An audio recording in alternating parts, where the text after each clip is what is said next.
Okay, greetings, students. So hopefully, if I've done things right in our last class, we will have gotten through to this section of our lecture on basic counseling theories. And we are picking up where we left off with behavioral, cognitive, and cognitive behavioral theories of counseling.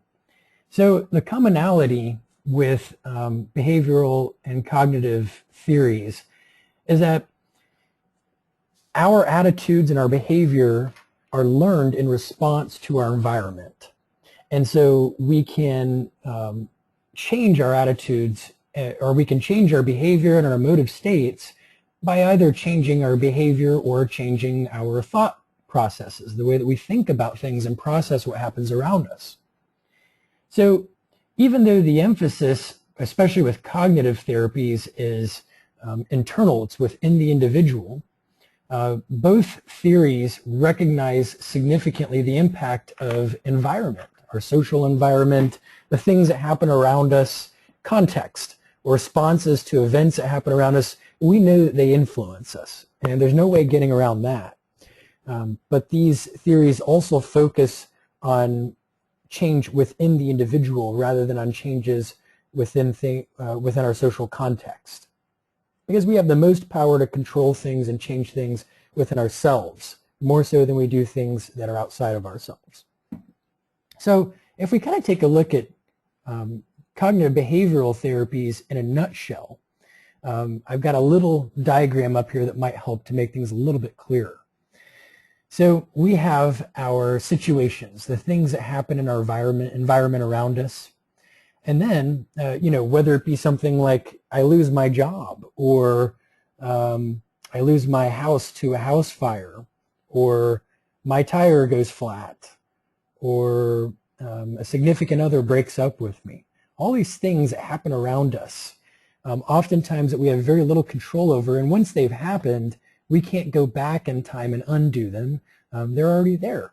They're already having an impact. But then we process these situations internally through our thinking, our cognitions.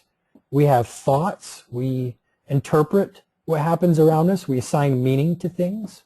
We choose what aspects of reality we want to focus on, those sorts of things.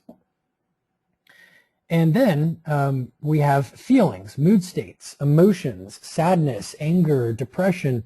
One way of thinking about unpleasant emotions is that virtually all unpleasant emotions can sort of be categorized into one of three categories. One of them would be sadness.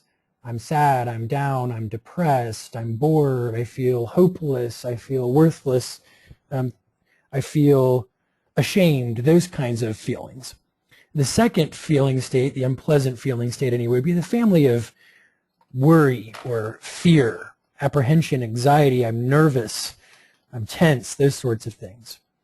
And then we've got a third family, which is basically the anger family. I'm angry, I'm irritated, I'm annoyed, I'm frustrated, I'm enraged. And virtually all unpleasant feelings can more or less be categorized into one of those basic three categories. Two of those three categories, the anxiety feeling and the anxiety family and the anger family, can be thought of as emotional states that can only be activated if our sympathetic nervous system has been activated, which means that our brain has to perceive or sense threat in the environment in order for either of those two families of emotion to be activated. So there's a watchtower structure in the brain called the amygdala. It's very alert, very sensitive and attuned to possible danger in the environment. And it doesn't really matter if that danger is a physical danger or if it's a psychological threat. But our brain sort of triggers that same system either way, the sympathetic nervous system. And then we can either move into more of an anxious response style, or we can move into a more angry response style, so that we can either fight off a threat or we can avoid it, run away from it, withdraw or hide or panic. So we get those moods or feelings in response to the way that our brain is processing what happens around us, our thoughts basically. And then we get physical reactions. So for example, with the sympathetic nervous system being activated in the case of anger or anxiety, we're going to probably have things like increased muscle tension, and we're going to have changes in our blood pressure, our respiration. We'll get more shallow, rapid breathing typically. And we will get the sudden burst of tension, physical tension, and some energy usually comes along with it. And this would enable us to again, fight or flee from something. Or in some cases, we'll actually sort of freeze, like we're petrified, in an effort to sort of blend in with our surroundings and hope that the threat will pass.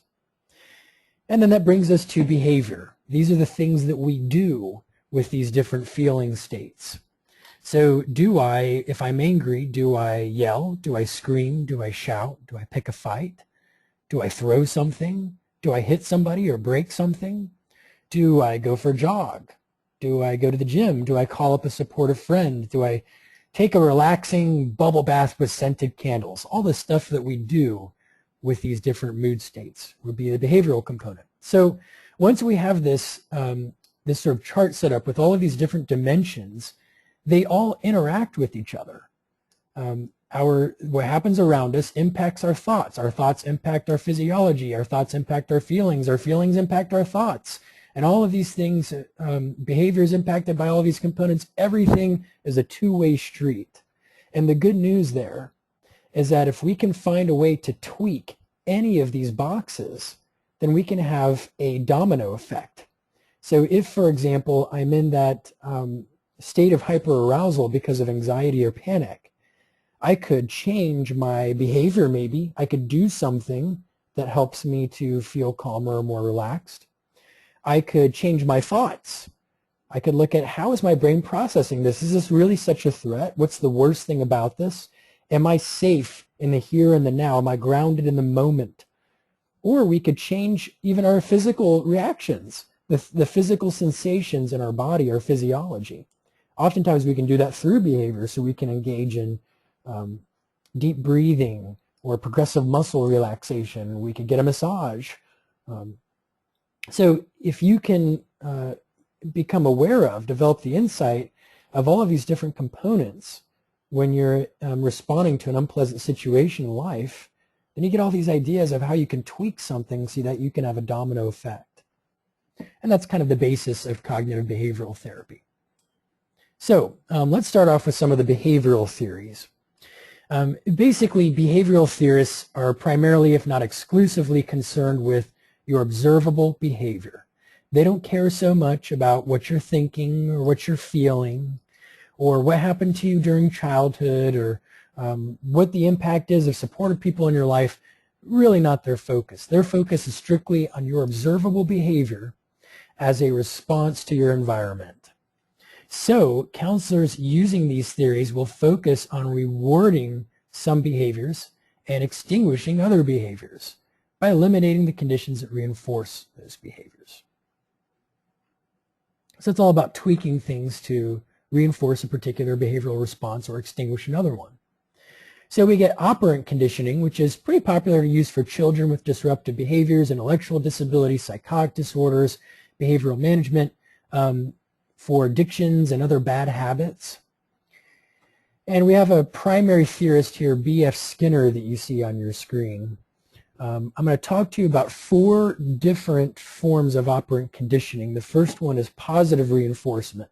So with positive reinforcement, basically we're going to apply something pleasant to reinforce the presence of a behavior.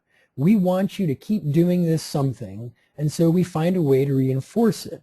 We can do that through all kinds of rewards, through praises, but we figure out a way to do that. Negative reinforcement basically means that, again, we want to reinforce a particular behavior. It's a behavior that we want to see continuing. But instead of applying something pleasant to reinforce the behavior, we're going to remove something unpleasant in response to this behavior that we want to reinforce. So if we go back for a second, just to backtrack with positive reinforcement, an example of positive reinforcement might be, your child does your homework and you tell your child that you're proud of him and you give him a treat, maybe ice cream or something like that, or you let him have time to watch TV or whatever it is that he wants to do. You reward that behavior of doing homework. Negative reinforcement, we're going to find a way to take away something that's unpleasant in the person's life. in order to reinforce the behavior. Positive punishment, anytime you see punishment in the world of operant conditioning, that basically just means that we want to discourage or disincentivize a behavior. We want to extinguish a behavior. So you are engaged in a behavior that we want to see stop.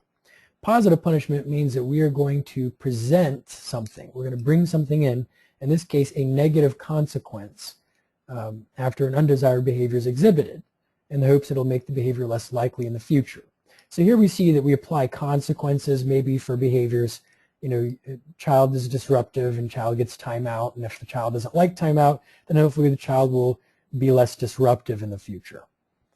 Negative punishment means that we're going to take away something that's good in order to reduce the occurrence of a behavior. So let's see here, a child is involved in some kind of a tantrum, and we say, okay, what we're going to do is we're going to not give you your TV time tonight, or you're not going to be allowed to play video games tonight, and hopefully tomorrow you will. So that would be an example of negative punishment. Now we're going to move into counter conditioning or desensitization. Now this approach is particularly helpful when people have developed phobic anxieties or phobic disorders. So what we're trying to do with phobias, the brain has somehow linked a particular stimulus or experience or object with something really unpleasant. An example would be I had a client who developed a phobia to driving over bridges, which wouldn't be so bad if he weren't a consultant that had to do an awful lot of traveling within the state of Florida, and particularly in the Bay Area, the Tampa Bay area. So he often has to go over the Skyway Bridge or the Howard Franklin Bridge or the Courtney Campbell or whatever else. But his brain has linked driving over a bridge with something really truly dangerous and life-threatening happening. So he gets a panic response every time that he even thinks about going over a bridge, let alone actually going over one. So the treatment of preference for a situation like that is counter-conditioning or desensitization. Systematic desensitization is a process of gradually decreasing a client's sensitivity to anxiety-provoking emotion by pairing that emotion with a relaxing response. So the idea here is that a person cannot simultaneously be anxious and be relaxed. We can't do them both. I like to think of it, as there's a structure in the brain called the hypothalamus, which is like a regulation center. And this is a dramatic oversimplification, and it's not entirely accurate, but it's a good way to think of things. I like to think of it as this control booth. And we got this guy sitting there at this control booth, and on his left-hand side, he's got all these different gauges. And these gauges reflect all kinds of things: chemical levels, neurotransmitter levels, respiration, breathing, circulation, all kinds of gauges that show our levels of all kinds of stuff. On his right-hand side, he has all these different levers, and he can pull these levers to change different chemical processes in the body and in the brain. And if he sees that all the gauges show danger in the environment, meaning we have our shallow, rapid breathing, we have our accelerated heart rate, the amygdala's firing like crazy, saying danger, danger, danger, we've got increased muscle tension, etc. He's going to probably sustain, keep pulling levers that do things like pump cortisol into the bloodstream and keep our adrenaline levels high and so forth, so that we can fight or flee from a particular stressor in our environment. But what happens if he's looking at these different gauges and all of a sudden respiration starts to come down because somebody's engaged in deep breathing even though they're in a panic state? Suddenly they start taking slower breaths, deeper breaths, and they're gradually slowing down their respiration. That guy looks at that gauge and he says, respiration is coming down. Maybe there's not such a big threat in the environment. Maybe I can stop releasing so much cortisol into the bloodstream. Maybe I need to activate a different chemical process. And he pulls a big giant lever that basically represents the parasympathetic nervous system. It starts to bring us down to homeostasis, or a state of normalcy. So with systematic desensitization, what we're trying to do is we're trying to even though the person is in maybe a state of emotional tension and physical tension, we're trying to bring in some behaviors and some sensations that begin to convince the brain that the danger is past, the threat's no longer present. Flooding, clients fully expose themselves to the feared situation so they eventually realize that their fear is unfounded. We again are unpairing the response. Let me give an example with systematic desensitization and with flooding here for a moment. I'll go back to my client with the phobia of the bridge. Now, this client, by the way, he wasn't always afraid of bridges. He used to drive over bridges perfectly fine. But one day he was driving over the bridge when it was kind of stormy and there was a lot of wind, and his car was being knocked back and forth, and it really started to freak him out. And so he got the typical sort of sympathetic nervous system response, began to panic a little bit in his car, and he got through it fine, but he thought, man, that was really unpleasant. I don't want that sort of thing to happen again. Well, a few days later, he was driving up to that same bridge, and it was kind of windy outside. And sort of at the last minute, he diverted his path, and he said, you know what? I've got hours to be where I need to be. So I'm just going to drive around. I just got a new car anyway. I want to enjoy it. I'm just going to drive around the bay. So he took this dramatically long route to avoid going over that bridge, thereby putting a great deal of effort into escaping what his brain was sensing was a dangerous situation. Well, the more effort that we put into avoiding something that we're afraid of, oftentimes the stronger the fear will become. Because each time that we feel the tension and then we bail ourselves out, there's a part of the brain that more or less says, you know, that really must have been terribly dangerous. Otherwise, we wouldn't be putting so much effort into avoiding it. So he more or less created a phobia for himself unintentionally. So with systematic desensitization, we went through a series of steps to try and gradually unpair the connection that his brain has drawn between driving over the bridge and something horrible happening. We started by having a friend of his wear a body cam. Actually got into the driver's seat of a car, wore a body cam, and began driving over the bridge, and recorded driving over the bridge this way. And then what my client did was he took his huge giant TV screen and he sat in his house and he would watch this video, which gives you the feeling of actually being in the driver's seat because of the perspective of the camera, while doing some relaxation exercises. He would do some guided imagery, some progressive muscle relaxation, and some deep breathing. And then he would watch the video in a very calm state over and over and over again until he could watch this video without feeling particularly panicked at all. And then the next step was that he actually got into the passenger seat as his friend drove over the bridge. And again, practicing relaxation strategies and continuing to do this over and over and over again until he was relatively habituated to it. It was a new normal again. Then it came time to switch, where he's in the driver's seat, his friend is in the passenger seat, and again, he's repeatedly driving back and forth over the bridge over and over until, while practicing relaxation strategies, until it sort of loses its grip over him.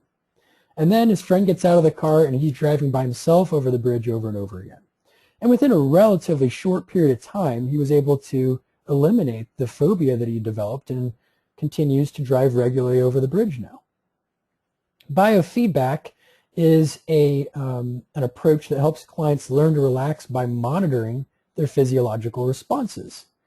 And there are a lot of different ways that we can do biofeedback. We can do it through things like we can have somebody wear a pulse oximeter, or nowadays there's some new technologies through, for example, the Fitbit product lineup that has the Fitbit Surge and the Fitbit, I think it's Charge HR that monitors heart rate. But anyway, there's different devices that people can wear that monitors their heart rate. And they can sort of observe their heart rate and continue doing things and watch their heart rate drop. There are more complicated versions of biofeedback. For example, there are devices that you can sort of hook electrodes up to the brain, and there'll almost be like a video game in front of somebody, and in order to do something, cause the character or the protagonist in the video game to accomplish some kind of goal or objective, they have to increase activity in a certain part of the brain. Maybe it's a more relaxing part of the brain. For example, for somebody who has an anxiety disorder, or for somebody with an ADHD diagnosis, maybe part of the brain that tends to only be activated if they're in a relatively calm, focused state, and they're able to devote attention. So that's biofeedback. Pretty interesting stuff, but we don't have time to go into it in great detail, obviously. We're just doing a general review here. So now let's move out of the more behavioral theories into the more cognitive theories, which, frankly, one of my biases is I love cognitive theories. That's my preferred method. It's the approach that makes sense to me and works for me, but although I'm very eclectic and I use a lot of approaches, this is sort of my home base, so to speak. The commonality with cognitive theories is embodied in this quote: how one thinks, oh, there's a typo there, that should be how one thinks largely determines how one feels and behaves. Our thoughts, our cognitions, our schemas, our ideas about the world and the way that it works and ourselves and other people, our perceptions, that's the area of focus when it comes to cognitive theories. Maladaptive thinking results from faulty perceptions or constructs about oneself and others. So here are some of the cognitive theories: Aaron Beck's cognitive therapy, Albert Ellis's rational emotive behavior therapy, social learning theory, which is Albert Bandura, Don Meichenbaum's cognitive behavioral therapy, and Lazarus's multimodal therapy, which is sort of eclectic in its own way, but primarily cognitive. And these are some of the therapies that you will see in the book, in the text. So let's start with rational emotive behavior therapy, REBT. Albert Ellis is the founder, the primary theorist of REBT. And in REBT, they basically developed 12 irrational beliefs that plague most people in our culture and generate or contribute to a great deal of human suffering. Now, originally, if I recall correctly, they had 11 irrational beliefs. And they sort of had this challenge out to the world: hey, try to come up with a 12th, some kind of belief that doesn't fit into these 11 that would apply. And eventually somebody came up with something, so they added it. And now the challenge out to the world is, hey, come up with a 13th irrational belief. REBT has been around since the 50s. They use the ABCDE method, which we'll go over in a moment. It is a very directive and confrontational approach, although you can have people, especially nowadays, who practice REBT, who use a much more laid-back approach and incorporate a lot of Rogerian principles so that it is a little bit less directive and confrontational. So there are always ways to modify these approaches to fit your own style. I love REBT, but I do not like the way it looks when Albert Ellis does it. I feel uncomfortable with that approach. I prefer a softer way of working with a client. When I do REBT, it's going to look very different than when Albert Ellis does REBT. And I'm going to talk a lot less than he does, usually as well. Here's a quote from Epictetus. He was a Greek philosopher. Men are disturbed not by thinking, not by things, I mean, but by the view which they take of them. So in other words, it's not so much what happens around us or other people or things or events. It's how we're processing it within ourselves. Now, a little bit of history here. Epictetus was originally a slave who reasoned to his owner or his master or whatever they called them in Greek society at the time, that if he was a little bit less harsh on his servants, then he'd probably get increased productivity. Long story short, and a little experiment bore out that Epictetus was actually right, and the master was so impressed by his logic that he actually granted him his freedom. And Epictetus went on to, so he's a former slave who insisted that we can actually be relatively content and healthy even when the conditions or circumstances around us in our environment are less than desirable. Let me see what's going on with the screen here. There we go. So this is sort of a paraphrased summary of the 12 irrational ideas, although you only see 10 of them here. It's sort of a more succinct version. More or less, number one, we need other people's love and affection and approval. We have to have it. The second one is that we absolutely must be afraid of failure. We have to be completely competent and adequate in achieving, more or less. We have to be perfect or exceedingly good at things. The third one is that when people act obnoxiously or unfair, they should be punished or damned. We need to have some kind of retribution, those sorts of things. And the fourth one is the idea that we have to view some things as awful, terrible, and horrible and catastrophic. And so we must feel terrible when things around us are bad. Another idea is that we aren't in control of our destiny. We're slaves to our circumstances. We're slaves to our past. We're slaves to our environments and to the things that happen around us. The next irrational idea is that if something's dangerous, then we have to be really preoccupied with it. We have to think about it, be afraid of it, be panicked, be anxious, be afraid, whatever else. And the seventh one is the idea that it's a lot easier to avoid difficult things and to not have to be responsible for too much and not have to deal with things head on. The eighth idea is that our pasts have to control our present and our future. They have to dictate our actions. So we're basically slaves to our past. The next idea is that individuals and things should turn out better than they do. And that's awful and horrible if good solutions aren't found to the grim realities of life. So in other words, we can't accept reality as it is.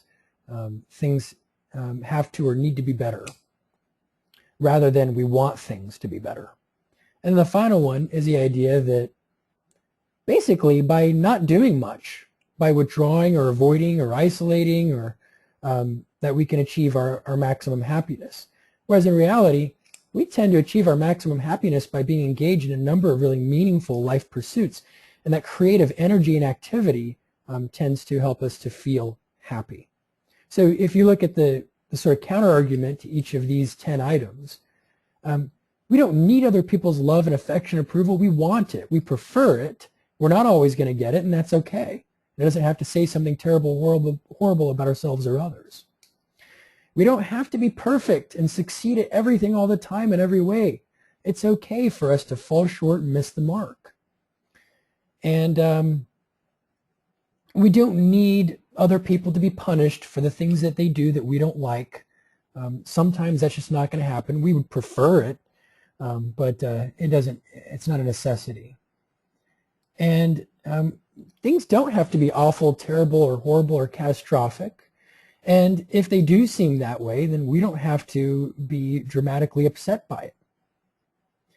We have the most power over our own future and over our destiny. We have a tremendous amount of power, an intrinsic sort of an internal locus of control, as many people would call it.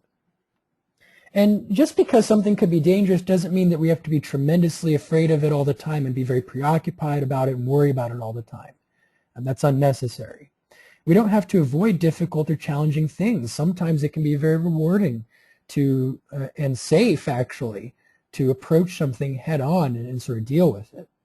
And we don't have to be slaves to our past. We can we can mark a new path for ourselves in the present and the future. And it's okay to accept reality as it is. Even the unpleasant parts of life that we don't like, we can still make room for that and accept it and be relatively okay with it, even as we work towards something better. So that's sort of the philosophy behind our ABT. Now here's the method, the ABCDE method. A is an activating event or an adversity, or some people call it an antecedent. This is the something in our environment that happens that triggers us and that we're reacting to. B is our beliefs about that event or adversity, how we're processing or thinking about what happened. C is the emotional consequences.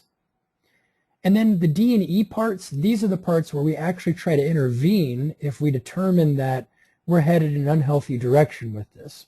We'll start by disputing or challenging B, the irrational beliefs, and then we will replace those beliefs with new effective beliefs that actually are pretty adaptive. Now, let me talk about rational versus irrational. A rational belief is one that is, number one, logical, meaning that we have access to a lot of information or evidence, and the data would support this thought, demonstrate to be a very valid thought or to be a true thought or something along those lines, and it makes sense. It's very much grounded in reason and evidence. And the second component for a rational belief is that it's adaptive. It really helps us to function. It helps us to feel good and to respond in ways that are healthy and that tend to promote our own well-being and the well-being of others around us in the context of a society.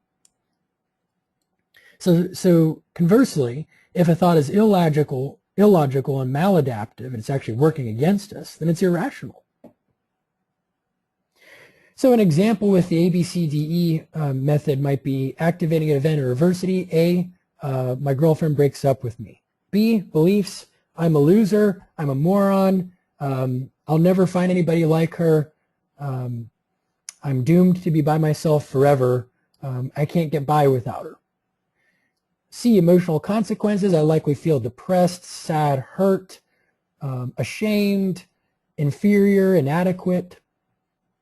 Disputation, gee, you know, is it really true that there's nobody else out there who I could be compatible with? And what are some other ways of thinking about this? Some other possibilities besides that I'm a loser because of this? Could it be, for example, that we're incompatible? Or could it be that there's stuff going on with her that has nothing to do with me? And then effective new beliefs. Here I might construct new thoughts like, man, I would have liked to have stayed with her. I'm really going to miss her, and I'll be okay without her. I don't have to be in a relationship, but I would like to be in a relationship. There are likely a lot of people out there who I'm compatible with and who we can have a mutually loving relationship. I'm going to take a break and take care of myself and allow myself to grieve my loss, and I'm going to move forward and connect in healthy ways with people around me. That's sort of an example of what that might look like.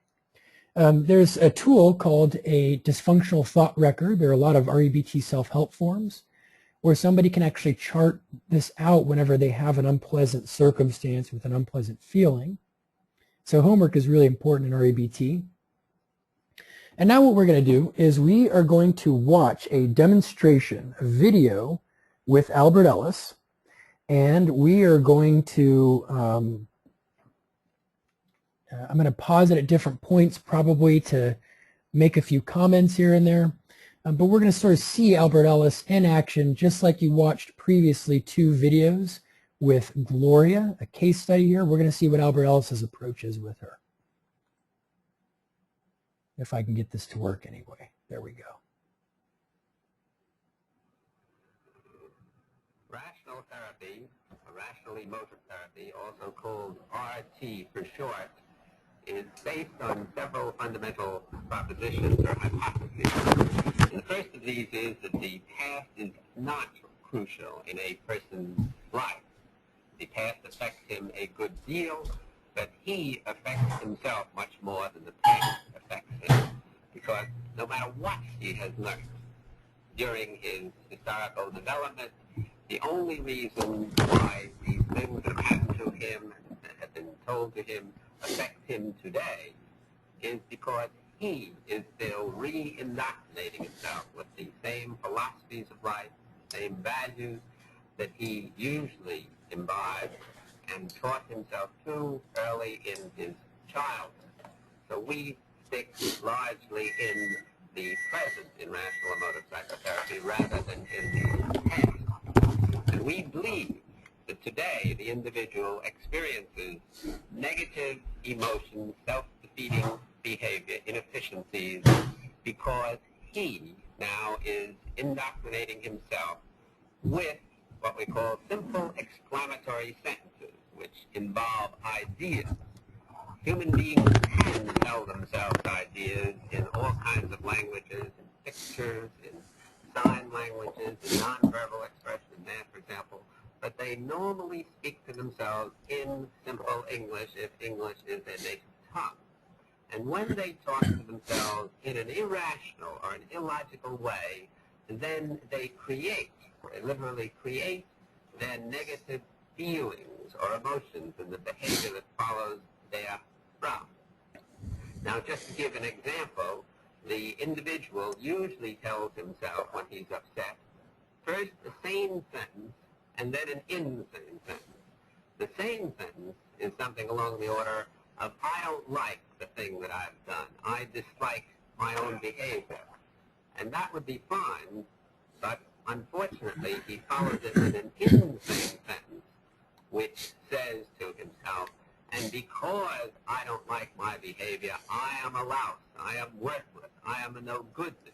And this thoroughly insane sentence, which is a sentence of base, unfounded on fact, which has no empirical reference, which is a kind of superstitious or dogmatically religious system, creates what we call his anxiety, and through his anxiety, his depression, his guilt, his other forms of self-defeatism.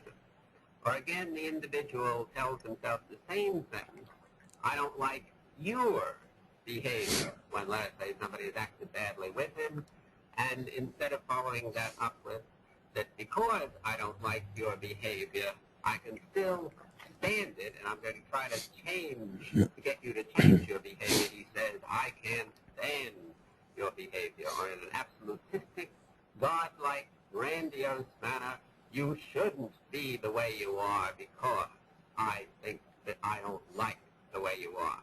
Now, it's the second, the B sentences, which upset the individual. Or another way of putting it, as Epictetus, a Roman philosopher, said many years ago, it's not what happens to us at point A that upsets us, it's B, our view of what happens to us. And in rational emotive psychotherapy, we go after this individual, the patient's view, and show him that whatever he thinks has upset him, usually some external situation, what somebody else has done, it's really what he's telling himself about this thing, this event, which upsets him. And although he may never be able to do anything about the external event at A, he can change the internal event, his sentence, his belief to himself at B. Now, in rational emotive psychotherapy, we try to show the patient three kinds of insight, in contradistinction to some other therapies, which usually emphasize one major kind. The first kind we try to show him is that all his behavior, especially his negative, self-defeating behavior, which we're interested, which is upsetting him, has clear-cut ideological antecedents. He may have learned these, as I said before, in the past, but right now, today, he must still believe these same ideologies, else he would not get the negative behavior that flows therefrom. And insight number two, which is most important and which is unfortunately neglected in many other systems of psychotherapy, is that he, being, as Ernst Cassirer once said, a symbolizing animal, is continually re-indoctrinating himself with these ideologies. And that's the issue. That's why he's now disturbed. Now, insight number three is that even when he sees clearly what he's telling himself and that he's telling himself nonsense, only by work and practice, by continually reassessing and revaluing his own philosophic assumptions, will he ever get better. Now, we also stress the fact that action is necessary to change an individual. Just talking about things, thinking about things is nice, but not necessary. I should say it's not a necessary condition for a psychotherapeutic change. What the individual has to do in addition usually is act, and we therefore give him concrete homework assignments and get him to act these out and check up and follow to see whether he does these homework assignments. And our final goal is to get the individual to learn, and learn for the rest of his life, to challenge and question his own basic value system, his own thinking, so that he really thinks for himself. He must do this particularly when he feels miserable, he feels anxiety, or depression, or guilt, or too much frustration, or anything else that is negative, or when he behaves very inefficiently. And finally, he is able, through this kind of new thinking, rethinking his own assumptions, to apply what we call the scientific method to the facets of human living, and to be truly scientific in his behavior to question and challenge his own assumptions as we do in science, and thereby to minimize, or never entirely to eliminate, the terrible anxiety and the atrocious hostility which unfortunately affects most of us in this existence.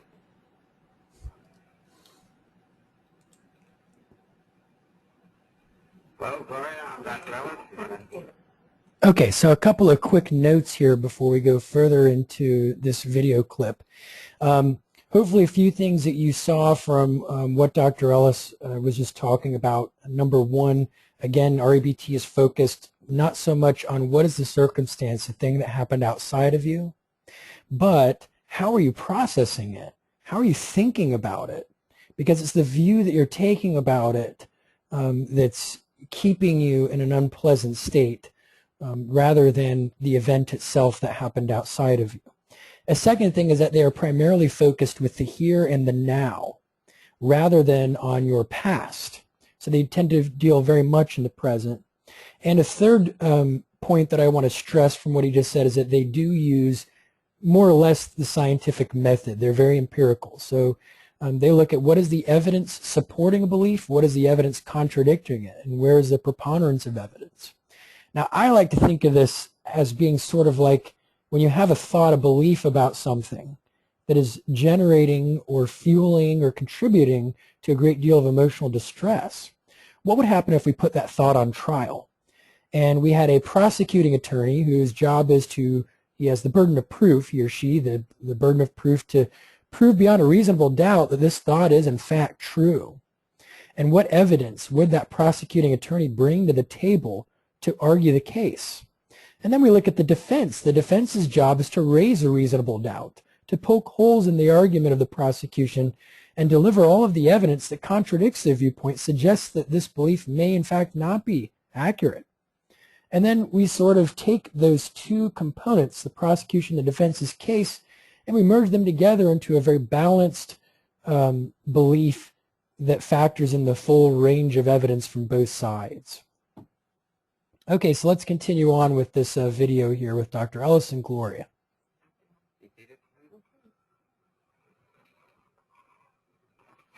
Well, would you like to tell me what's bothering you most? Well, I think the things that I'd like to talk to you the most about are adjusting to my single life. Mostly men, I guess. As a matter of fact, I don't know if I'm doing the wrong thing, but I'm going to refer to your book anyway, because this is what I'm obsessed with, this book about the Intelligent Woman's Guide to Manhood. Yeah. I tried to follow it, and I believe in it. This is why it's so fun reading your book, because I'm not much of a reader, but I sort of believe the same way you do. But then I've got a problem in this area. The men that I'm attracted to, or the type of man I'd like to become closely involved with, I can't seem to meet, or I get too shy with, or something that it just doesn't click. The men I seem to be dating nowadays are the ones that I don't respect much, the ones I don't enjoy much, that seem blip and uninteresting. And I don't know if it's something about me or what, because I really do want to meet this kind of man. Well, let's talk a little about your shyness. Let's suppose you meet somebody who you consider eligible, that you might want. Now, let's see if we can get at the source of your shyness, just what you're telling yourself to create this. You meet this man and you feel shy, embarrassed. Yes, but I don't usually show that. I usually act flip right back. Yeah. I act like the other men act to me, as a matter of fact. I act flip. I don't seem near as intelligent. I act like a typical dumb blonde. I'm just not myself again. I'm more on at ease. Yes. Well, as you probably know from man hunting, I believe that people only get emotions such as negative emotions of shyness, embarrassment, shame, because they tell themselves something in simple exclamatory sentences. Now let's try to find out what you're telling yourself. You're meeting this individual. Now what do you think you're saying to yourself before you get slipped? I know what it is, but I don't stand up to his expectations. I'm not quite enough for him. He's superior to me. Although I want this type of man, I'm afraid I won't have enough to attract him.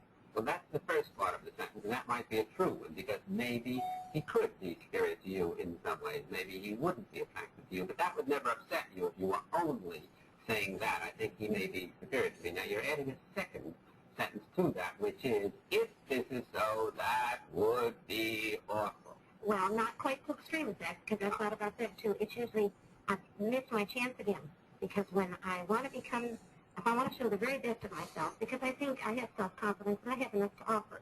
Yeah. But when I get afraid like that, then I show all the bad qualities. I'm flip, I'm so much on the defensive that I can't show my good qualities. And it's like, I missed my chance again. There was a good opportunity to be close to this man, and I loused it up again. All right, but even let's suppose you're saying that, and I think you really are, but you must be saying something else too, because if you were just saying, hell, I missed my chance again, you'd say, all right, next time, I'll take advantage of what I learned this time and do it a little better. Now, you still must be saying, if you feel shame, embarrassment, shyness, there's something pretty bad about your error in missing your chance again. I don't know if this follows in context to what you're saying, but the thing I do feel is that I get suspicious then. Am I the type of woman that will only appeal to the ones that are not my type of guy anyway? Is there something wrong with me? Am I never going to find the kind of man I enjoy? I only seem to get the other ones.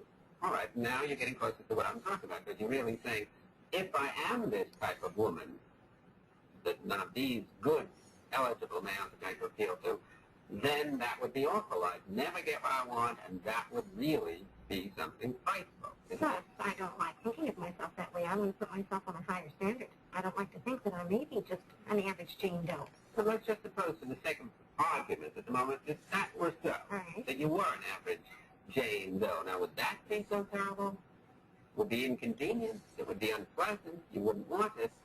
But would you get an emotion like shyness, embarrassment, shame, out of just believing that maybe I'm going to end up like Jane Doe? I don't know.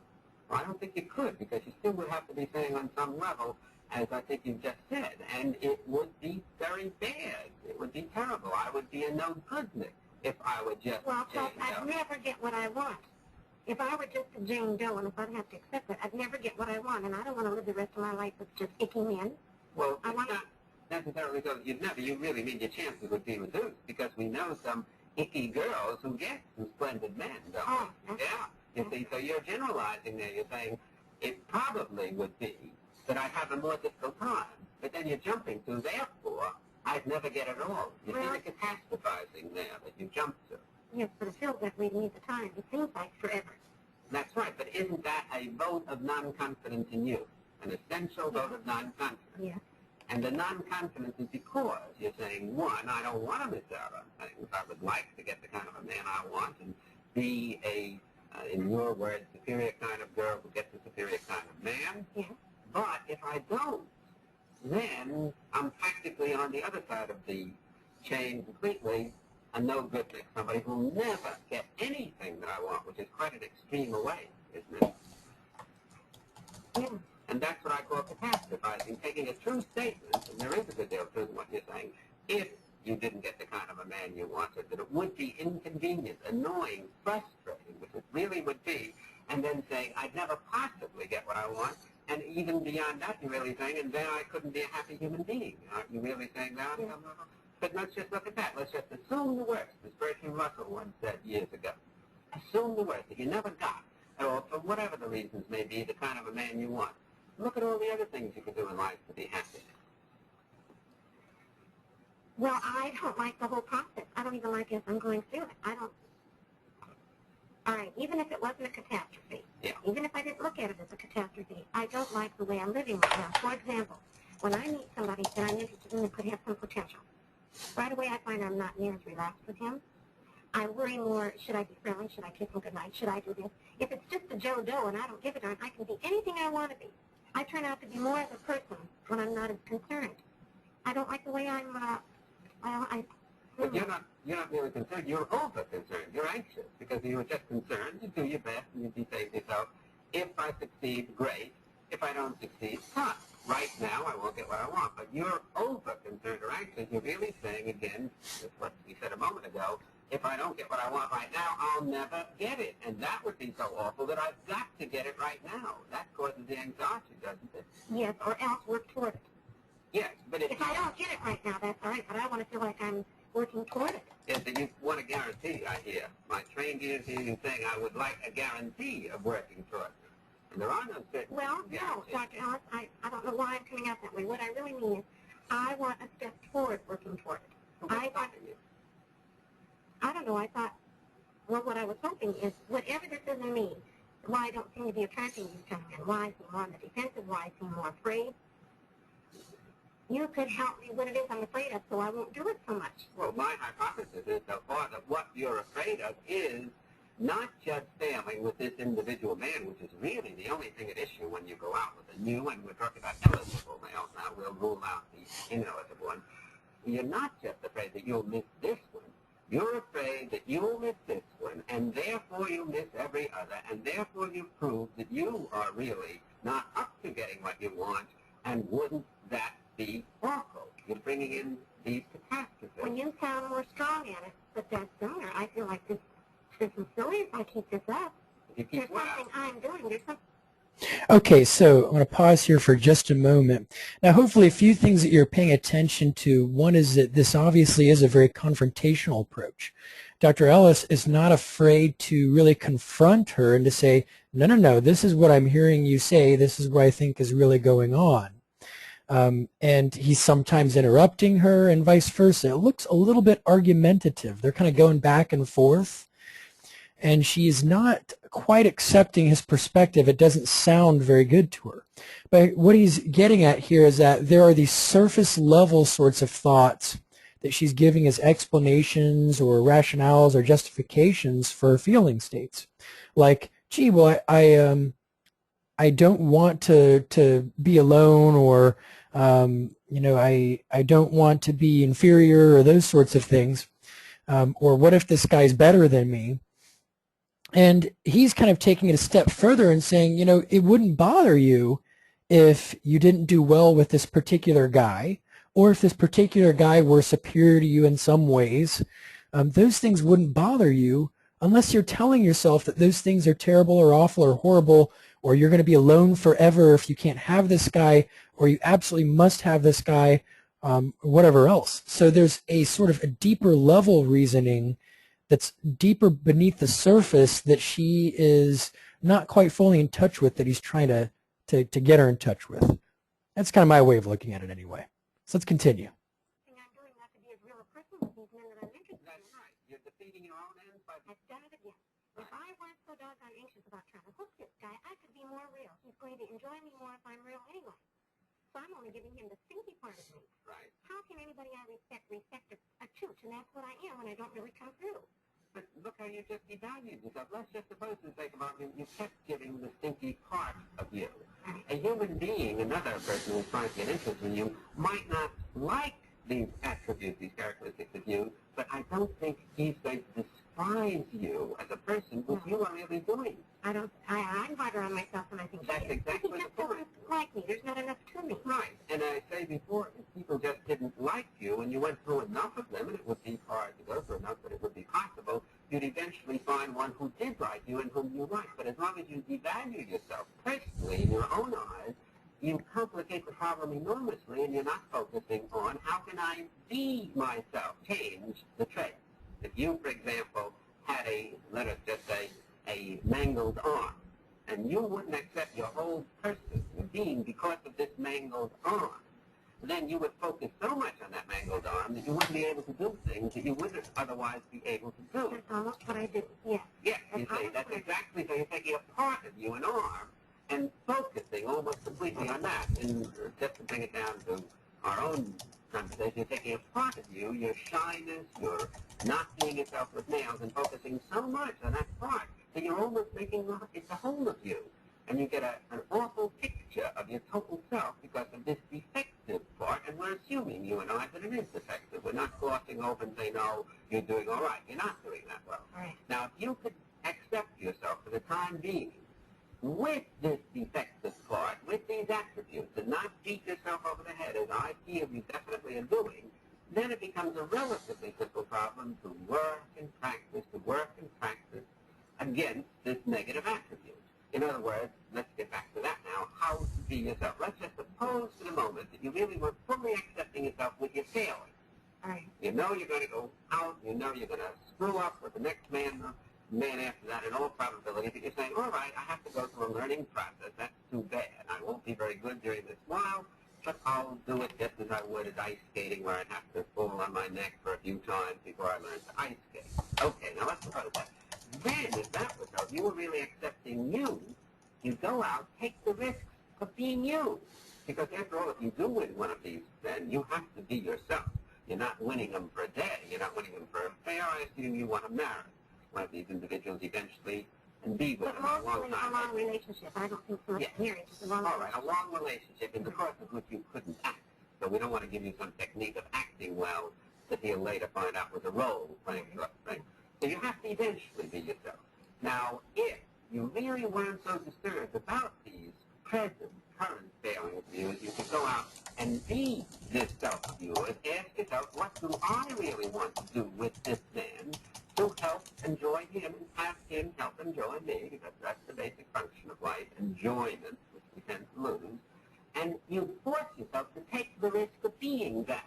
Because if you succeeded, great. If you failed, too bad. Either you're not for him, or he may even not be for you.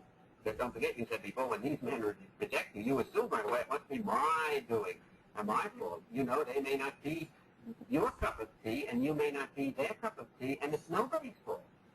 It's just true incompatibility, Yes. you see. Yeah. So if you would really accept yourself as you are, and then force yourself, and if you were one of my regular patients, I would give you this homework assignment, and then check up on you to see whether you could force yourself to open your big mouth and be you for a while, even though it hurts with these males. You would find that, A, you would start being yourself and gradually lopping off these inefficiencies, which incidentally are the result of not being you, but watching yourself from the outside while you're trying to be you, which is almost impossible, because you can't spy on yourself and still be yourself very well at the same time. No, but it will become like a habit. After a while, if you took the risks and forced yourself to, as I said, open your big mouth, and even though you thought maybe it'll come out badly, maybe he won't like me, maybe I'll lose him completely, and so on and so forth, then you start swinging in the groove and being what you want to be, and I would almost guarantee that you'd become more practiced and less inefficient, especially in terms of the shyness, because you wouldn't be focusing on, oh my God, isn't this awful how bad I am? You would be focusing on what a nice individual this is, and how can I enjoy him, which is the focus. Well, you see my relationship the opposite way. Right. How can I be more attracted to him, and how can he be pleased by me? Because underneath, if I am not, then I cannot enjoy myself. I refuse to accept myself unless I attract and win this good individual. Isn't that what you basically Yes, and I even go further, Dr. Ellis, when there is one of these men I come in contact with, and I find that I want to cultivate more of a relationship. Well, if he accepts me and we're going along pretty great, I find myself constantly on the defensive, constantly watching the way I sit, not drinking too much, the whole time, instead of just relaxing and saying he'll either like me or he doesn't. the most in psychotherapy? You're giving a very good illustration of why other directedness doesn't pay. Because if you really are defining yourself in terms of others' estimation of you, then even when you're ahead of the game and you're winning them, you have to be saying to yourself, will I win them today? Will I win them tomorrow? Will I keep winning them? And you're always focused on, am I doing the thing to please him? And you never are yourself. You never have yourself. While if you're saying, what do I want to do in life? There must be some human beings who would like me the way I am. Let's see if this is one of those human beings. Then that's the only way, isn't it, that you can do this? You see? Yeah. Now, we haven't got too much time now, so let's try to get it off on a constructive note of more concretely what you can do. You asked before where you can go, how you can meet new people. Okay, so this is an important place to demonstrate. He's kind of spent this whole session up to this point more or less trying to help her to develop the insight about her thought processes, how she's viewing and interpreting the situation, and whether or not those thought processes are essentially irrational. He sort of has been challenging her way of thinking about things. But now he's going to shift, as often will happen towards the end of any REBT session, towards homework, because homework is very important in REBT and in most cognitive behavioral therapies, so that she can now go out into the real world, away from the laboratory of change, the therapist's office, and do something different and apply what she's learned from this session to see if she gets better results. I'd say that, I don't know this particular area, but it's almost any place. If you could do what we are talking about, really take risks and focus on what you want out of life, and on the fact that it's going to take time, which unfortunately it does, and that it's not awful and you are not awful while it's taking that time, then you can leave yourself open unshyly to all kinds of new encounters. And these encounters can take place on buses, while waiting for a streetcar, if they have streetcars in this area, at cocktail parties. Anyway, you can talk to people who look eligible. You can ask your friends to get you eligible for mails and so on. But the main thing is that you have to, A, like yourself while you're not doing badly, and B, not be intolerant against conditions which are there. And I'm agreeing with you that they are. Now, as I said, I would give you, if you were a patient of mine, the homework assignment of deliberately, very deliberately going out and getting yourself into trouble. In other words, taking the most eligible males you can find at the moment and forcing yourself, risking yourself to be you. Are you saying even if it were like if I went into a doctor's office and started a conversation with him because he was attracted to me or he appealed to me? Right. Even go so far as starting out a conversation with him, a personal one? Why not? If he's an eligible individual, any kind of an eligible individual. Well, I know you accept that, but that seems awfully brazen. Well, let's suppose it is brazen. What have you got to lose? The worst he can do is reject you, and you don't have to reject you if you were thinking along the lines that we've been talking about minutes ago. Oh, yeah. Now, can you try to do that? I think so. It's going to give me a spurt to go out and see him. You're right. That's all I can do is be rejected. Right. And that leaves you intact. It just leaves you, unfortunately, not for the moment, getting what you want. So you try when you've already read, and I'll be very interested in finding out what happens. Oh, I'm excited about it. Well, it was certainly very nice meeting you, Bart. Thank you, Doctor.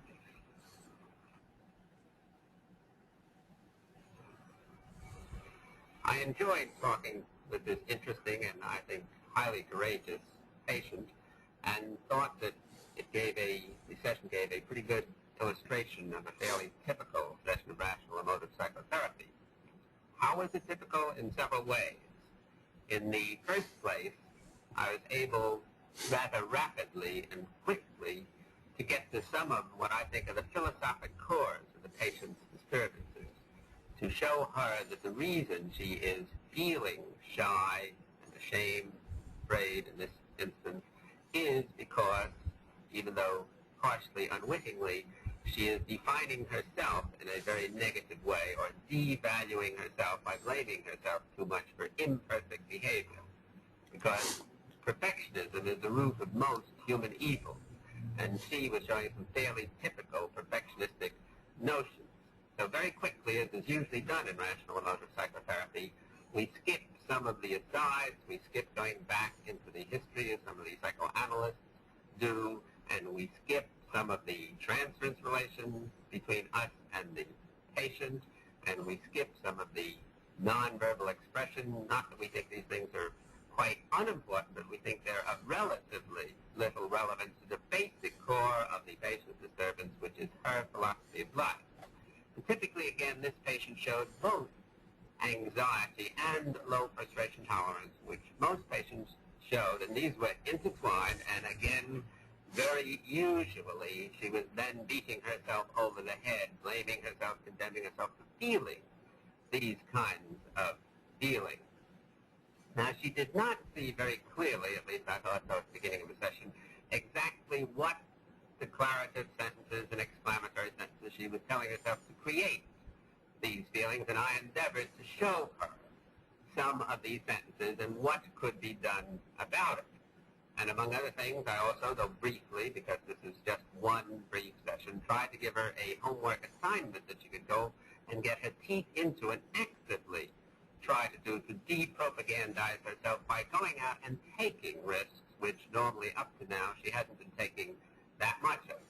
It's interesting to note that, again, quite typically in this session, although I was attacking fairly vigorously the patient's attitudes or philosophies, she did not feel an attack on her. She felt that I was supporting her, if anything, and she ended up, I thought, rather optimistically feeling that I had given her several ideas of what she could do in the future.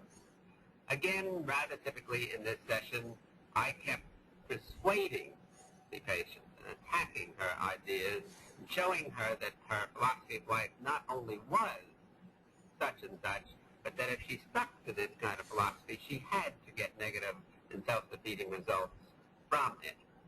And then I kept persistently going on, even though at times she became defensive and wasn't quite accepting by any means what I was saying. I didn't let this bother me, but kept going on against her basic core system, her value system, because this is, again, what bothers patients, that they give up very easily on attacking their own negative evaluations of themselves, and therefore they persist forever.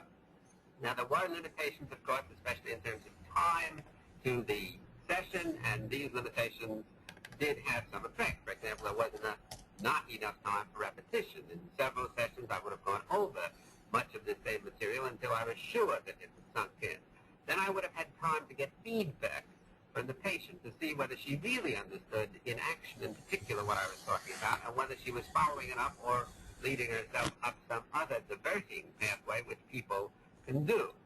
There was no time to emphasize that she would have to continually reassess her evaluation of herself and her general philosophies and do rethinking for the rest of her life.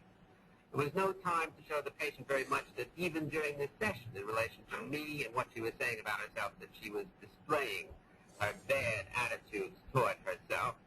And finally, there was no occasion, of course, since this was an individual session, to see how she related specifically to other non-therapists, as she would in group therapy, and in the midst of this group situation to show her exactly what was going on and what she could do about it. But I do feel hopeful about the session, and think that perhaps I was able at least to give the patient a few ideas which she could then go out and work on her own, because unless patients do work themselves with the material that we therapists give them in psychotherapy, nothing eventually happens. It isn't any magic that we have for them, but we can give them certain catalytic ideas and influences, which then, if they work and practice that, will do them good for the rest of their lives. Okay, so that is Albert Ellis, Rational Emotive Behavior Therapy. So we're now going to move on to Aaron Beck's cognitive therapy. Aaron Beck is another great legend in cognitive behavioral therapies. And it's pretty similar to REBT in the sense that, again, you know, we're helping clients recognize and change self-defeating thoughts and cognitions. But it's different in that it's a little bit less confrontational than Albert Ellis's approach. They operate under the principle of collaborative empiricism. And what that means is that rather than the therapist sort of dictating to the client or intensely confronting the client with irrationality of the client's beliefs, the therapist is collaborating, working with the client to explore, non-judgmentally, by the way, whether or not a particular thought is distorted, and whether or not that thought would benefit from being challenged or reshaped in some way. And using, basically, again, sort of the scientific method, testing things out, examining evidence for and against things.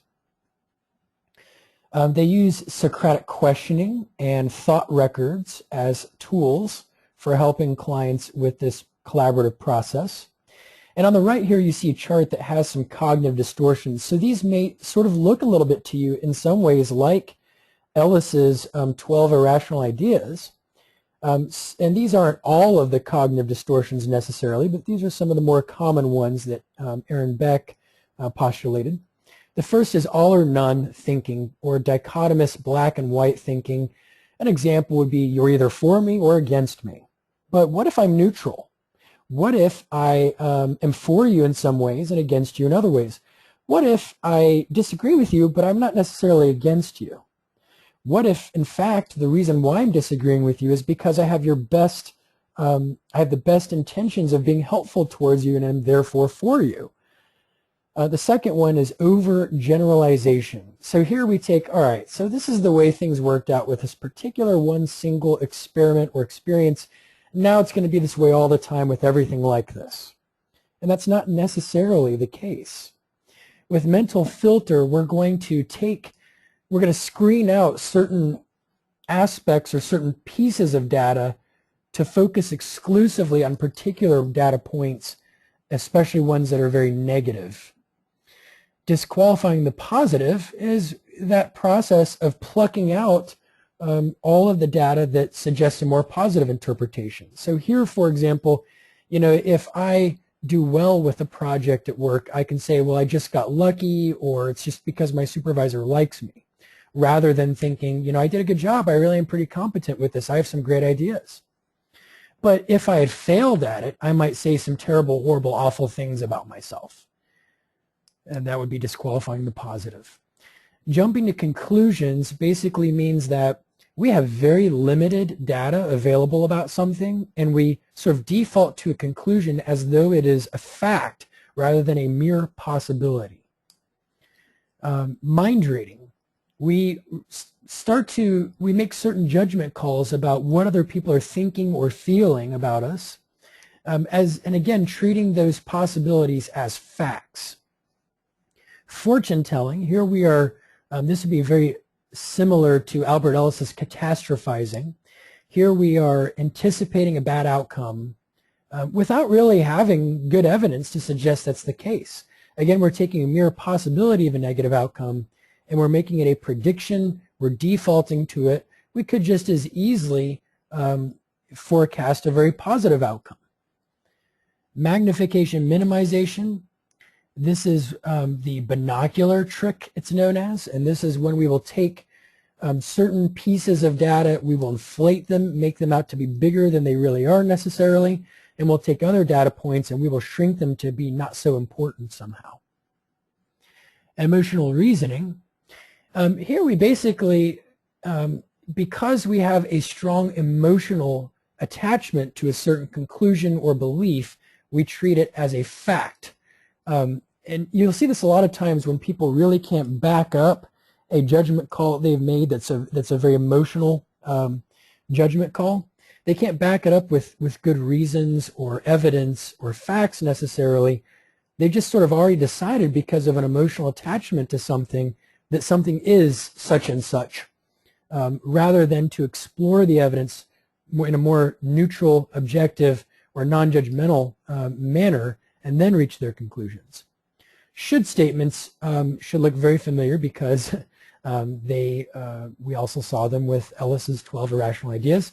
I should, I must, I have to, I need to. Oftentimes, what would be more healthy is a preference. I'd like to, I'd rather, I wish, I would prefer. It would be nice if. And if we stick with should, then we can generate a great deal of anger, disappointment, guilt, and shame. And judging, which is a more extreme form of overgeneralizing. Describing an event with language that is highly colored and emotionally loaded. Sometimes labeling, which is not on this list, would be a form of judging. Oh, he's a liar, would be an example of that. So now, cognitive therapy does not, and by any means, exclusively focus on our thoughts. It's just that it primarily focuses on our thoughts. But the model certainly pays homage to other variables that take place. So for example, you see in this chart, we begin with a biological inheritance. This is something we're not choosing, nor are we thinking it into being. These are our genetics, our predispositions. Some of us, because of biological reasons, we're going to be particularly predisposed to depression, for example, or to anxiety disorders, or more likely to develop an addiction to any kind of a behavior that activates reward circuitry in the brain. So we start off with this biological inheritance, and then we get our early learning, our early developmental experiences. And this is, again, cognitive therapy is much more holistic than a lot of people may think, because here we're integrating both information about biology and about developmental experiences that have a significant impact. And in cognitive therapy, you'll see that there is a little bit more room to explore the past than you may see in Ellis's REBT. Well, then we get our core beliefs, our assumptions, our rules for living, the way that we think the world is and how it should work and so forth. We get constantly these events that happen, these activating events that trigger thoughts and feelings. We get our current thoughts, the thoughts that we're having in the moment about something, our automatic thoughts, which are very much connected to our core beliefs and assumptions about the world and the way it works. And then we get emotions and behaviors. Now, in Judith Beck's book, Cognitive Therapy for Challenging Problems, you will see that once you get deep enough into doing good cognitive therapy, you start to get almost sort of psychoanalytic or psychodynamic, in the sense that you begin to take clients beneath their automatic thoughts in the here and the now to the core beliefs that are attached to, that those thoughts are attached to, that are very much rooted in early developmental experiences. So you can begin to explore with clients, where does this core belief come from? And oftentimes you will find some influences from very early childhood experiences that you can begin to process. So even though the emphasis, again, like REBT, is on the here and the now, there's a lot of room to explore the developmental influences in our core beliefs and our automatic thoughts and how they connect to those core beliefs. So here's a CBT thought record, which is kind of similar to the dysfunctional thought record that you saw with Albert Ellis with REBT. Now, there are some other cognitive counseling theories that we're not going to really go into in great detail, but we'll touch on briefly. Albert Bandura's social learning theory certainly, I think, deserves some study and some attention, and I'd encourage you to explore it further on your own time. But basically, what Bandura was able to show is that learning can occur also when individuals imitate the behavior of other people, even though that imitation is not directly reinforced, contradicting some of the more behavioral theories. And with this knowledge, we know that counselors can either model for clients, or at the very least, they can put clients in touch with healthy models in their life. And there are a lot of social skills training programs, like assertiveness skills training, that come from this theory, or rooted in this theory. Now this, you might remember the, what was it, the Bobo doll experiments, I think from the 50s, where they took this giant doll and they had an adult come in and act aggressively towards the doll and then leave the room and then see what the children do, and do they imitate the adult's behavior. Even though no one's reinforcing imitation of the adult's behavior, they would still do it. And then here's a somewhat more contemporary approach, Don Meichenbaum's cognitive behavioral therapy. There's a typo here: teach clients the skills to change their maladaptive ways of talking to themselves. Cognitive restructuring, coping skills training, problem-solving skills, stress inoculation. We won't go into the theory. Here's a picture, by the way, of me with Don Meichenbaum. I look much more excited to be in the picture than he does, but we took this picture on Clearwater Beach at the Hilton Resort there, because almost every year Don Meichenbaum comes to the USJT conference, the annual Addiction and Behavioral Health Conference, or Addictive Disorders and Behavioral Health Conference, I think it's called, by the U.S. Journal Training Company. Almost every year he comes, because a lot of people don't realize this, but he retired here in Clearwater Beach. So he goes to that conference, and it's a great opportunity if you want to see a legend in the field of counseling and see some of his lectures and learn more about his theory and his approach. And that's a good conference to go to that's local. Lazarus's multimodal therapy. Counseling is tailored to the individual client's needs by the use of techniques taken from all of the theories. So in a way, his approach is very eclectic, we would call it. He's borrowing from a number of different theories and then tailoring his approach specifically to the individual client that he's working with. But at the same time, he's classified as a social and cognitive learning theorist because his beliefs are based on empirical principles of learning.